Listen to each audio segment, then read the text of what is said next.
Municipal commissioner Korangi town Ghulam Farid ने polio team के हमरा पोलियो मुहिम के दौरे का काम जारी रखा और यूसी 2 अल्लाहवाला टाउन में दौरा किया और वहां पर पोलियो के कतरे पिलवाने से इनकार करने वालों से मुलाकात की और उनको पोलियो के कतरे पिलवाने पर आमादा किया और बच्चों को पोलियो के कतरे पिलवाए भी। उनका कहना था कि वालिदैन को प्यार शफ़क़त से ही आप बता सकते हैं कि आपके बच्चे को किस तरह इस मुसीबत से बचाया जा सकता है और वो यकीनी तौर पर पोलियो के कतरे पिला सकते हैं। बस आगाही फराहम करने की ज़रूरत है, वो भी प्यार मोहब्बत शफ़क़त से।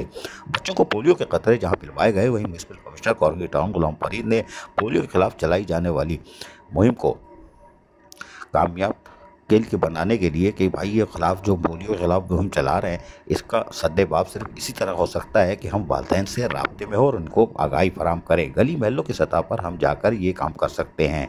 पोलियो की टीम ने भी उनको बताया कि वो मुकम्मल रहनुमाई और ताउन कर रहे हैं और लोगों से जाकर मुलाकात भी कर रहे हैं। उन्होंने कहा कि इंसदाद पोलियो मुहिम के ज़रिए लाखों बच्चों को तहफ़्फ़ुज़ फराहम किया जा रहा है। पोलियो का मर्ज़ एक ऐसा नासूर है जिसकी वजह से इंसान सारी ज़िंदगी के लिए मोहताज हो जाता है।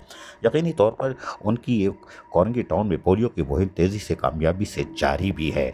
अजीज़ आरिफ, KBS बल्दियाती न्यूज़, कराची।